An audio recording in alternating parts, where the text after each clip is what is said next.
আসসালামু আলাইকুম। নতুন একটা রেসিপিতে সবাইকে স্বাগতম। আশা করি সবাই ভালো আছেন, আমিও ভালো আছি আলহামদুলিল্লাহ। কাঁচা আমের মজার মাখা মাখা একটা আচারের রেসিপি তৈরি করে দেখাবো। এখানে আমি 2 কেজি পরিমাণ কাঁচা আম নিয়েছি।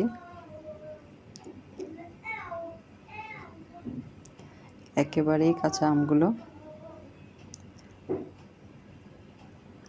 আর এটা আমি ভালো মতো ধুয়ে চামড়া ছিলে অফ ক্যামেরায় কেটে নিয়েছি। এই যে এইভাবে করে চামড়া ছিলে ভেতরের শক্ত আটিটা সহ নিয়েছি আমি এভাবে, আর পাশে একটু কেটে নিয়েছি। এতে করে মশলা এবং লবণটা খুব তাড়াতাড়ি আচারের মধ্যে প্রবেশ করবে, খেতে ভালো লাগবে। আর এখানে আমার লাগবে সরিষা নিয়েছি আমি এখানে 2 চা চামচের মতো, 2 চা চামচ থেকে বেশি হবে, 3 চা চামচের মতো। সাথে 3-4 টুকরো দারুচিনি নিয়েছি, আর 5-6টা শুকনো মরিচ পানি দিয়ে ভিজিয়ে রেখেছি। এটা আমি ব্লেন্ডারে পেস্ট তৈরি করে নেব। আর এখানে 2 চা চামচ পরিমাণ পাঁচফোড়ন নিয়েছি, তাও পানি দিয়ে ভিজিয়ে রেখেছি। এই সবগুলো আমি একসাথে পেস্ট তৈরি করে নেব। আপনারা চাইলে পাটায় বেটে নিতে পারেন। আর এখানে আমি দেশি রসুনগুলো 3-4টা রসুন আমি এরকম কোয়া খুলে নিয়েছি। আর চলে এসেছি চুলায়, সব কিছু রেডি হয়ে গিয়েছে। এখন আমি আচারটা তৈরি করব। প্যানটা গরম হয়ে গিয়েছে, এই পর্যায়ে আমি দিয়ে দিব সরিষার তেল। আর এখানে আমি প্রায় 1.5 কাপের মতো সরিষার তেল দিয়েছি।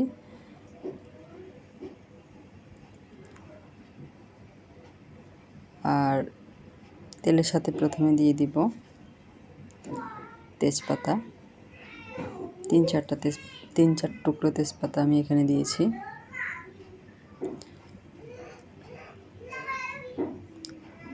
তারপরে দিয়ে দিব আস্ত পাঁচফোড়ন।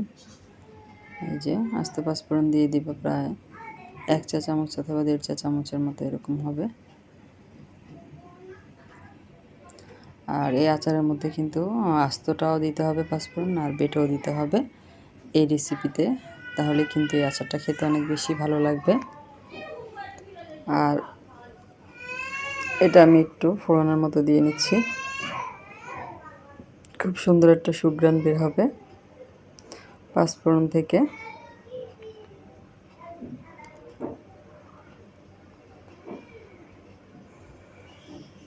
আর এ পর্যায়ে দিয়ে দিব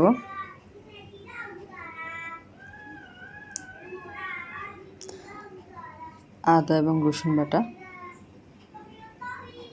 2 চা চামচ।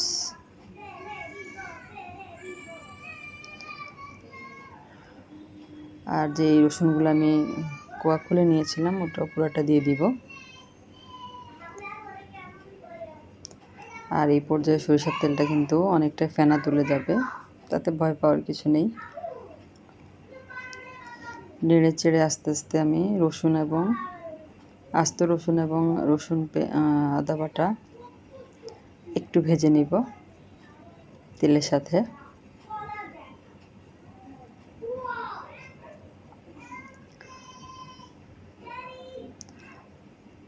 আর এভাবে আচারটা তৈরি করলে খেতে কিন্তু অনেক বেশি ভালো লাগে, একটা মাখা মাখা ভাব আসে এই আচারের মধ্যে,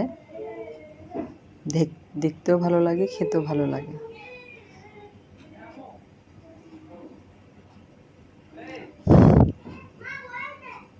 এই পর্যায়ে দিয়ে দিব আমি যেগুলো আস্ত পাঁচফোড়ন পেস্ট করে নিয়েছি, সরিষা এবং শুকনো মরিচ সব পেস্ট করে নিয়েছি, ওই সব পেস্ট দিয়ে দিব।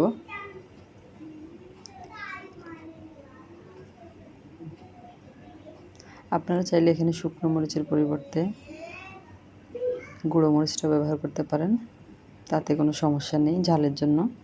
আমি কিন্তু এখানে আর কোনো গুঁড়ো মরিচ ব্যবহার করব না, আমি এখানে শুকনো মরিচ বাটা দিয়ে কিন্তু এই আচারটা তৈরি করে নিব। আর এই মশলাটা কিন্তু খুব সুন্দরভাবে কষানো হয়ে গিয়েছে।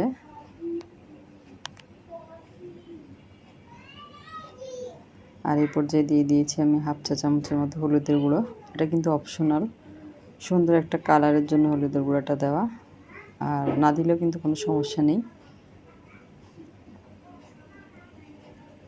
খুব সুন্দর করে মিশিয়ে নেব। আর মশলাটা খুব সুন্দরভাবে কষানো হয়ে গিয়েছে। আর এই পর্যায়ে দিয়ে দিব আমি আগে থেকে কেটে ধুয়ে রাখা আমগুলো। আমি কিন্তু আম ধুয়ে কেটেছি, এই জন্য আমার আমের মধ্যে কিন্তু কোনো পানি নেই। আর আমের মধ্যে কিন্তু কোনো পানি থাকা যাবে না, এটা অবশ্যই খেয়াল রাখবেন। এভাবে আমি সবগুলো আম দিয়ে দিলাম, দিয়ে নেড়ে চেড়ে মশলার সাথে খুব ভালো মতো মিশিয়ে নিব।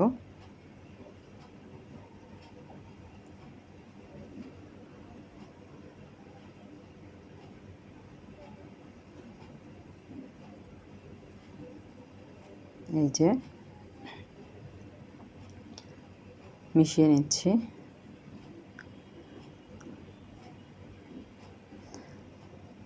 আর আচার দেওয়ার জন্য কিন্তু এখনই পারফেক্ট সময় আমার কাছে মনে হয়। আমি কিন্তু এতদিন কোনো আচারই দিইনি। আমের আটি যদি শক্ত না হয় সেক্ষেত্রে আচার দিলে কিন্তু আচারগুলো খুব তাড়াতাড়ি নরম হয়ে যায়, খেতে ভালো লাগে না। এই জন্য আটি সহ আচার দিলে কিন্তু এই আচারটা খেতে অনেক বেশি ভালো লাগে। আর এখানে আমি দিয়ে দিলাম স্বাদ অনুযায়ী লবণ, অর্থাৎ আমের পরিমাপ অনুযায়ী লবণটা দিয়ে দিতে হবে। মিশিয়ে নিব লবণটা। আর এইভাবে মশলার সাথে চুলার আঁচটা মিডিয়াম রেখে আমগুলোকে নেড়ে ছেড়ে আমি প্রায় 4 থেকে 5 মিনিটের মতো কষিয়ে নেব। আর এর মধ্যে কিন্তু আমটা অনেকটাই সেদ্ধ হয়ে আসবে। আম সেদ্ধ হতে কিন্তু এত বেশি সময় লাগে না।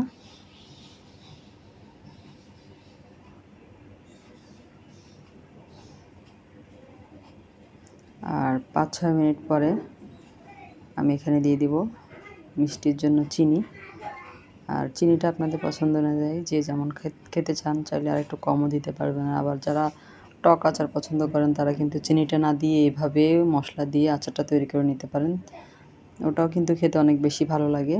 তবে আমার বাসায় কেউ টক আচার পছন্দ করে না, এই জন্য আমার কিন্তু মিষ্টি আচারটাই তৈরি করতে হয়। এখানে আমি আমার স্বাদ অনুযায়ী দিয়েছি, আমি প্রায় 1.5 কাপের মতো চিনি দিয়েছি। চিনিটা আমি খুব ভালো মতো মিশিয়ে নিলাম। আর চিনি দেওয়ার পরে কিন্তু এই আচার থেকে আম থেকে পানি বের হবে, অর্থাৎ চিনি থেকে পানি বের হবে আর কি। আর এই পর্যায়ে দিয়ে দিব আমি ভিনেগার দিয়ে দিব আমি এখানে 1/2 কাপের মতো। এতে করে আচারটা অনেক দিন ভালো থাকবে।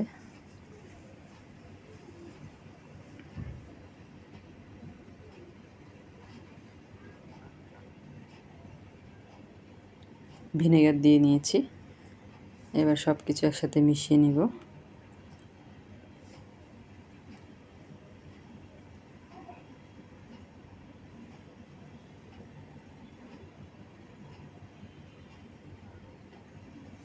খুব সুন্দর করে সব কিছু মিশিয়ে নিয়েছি।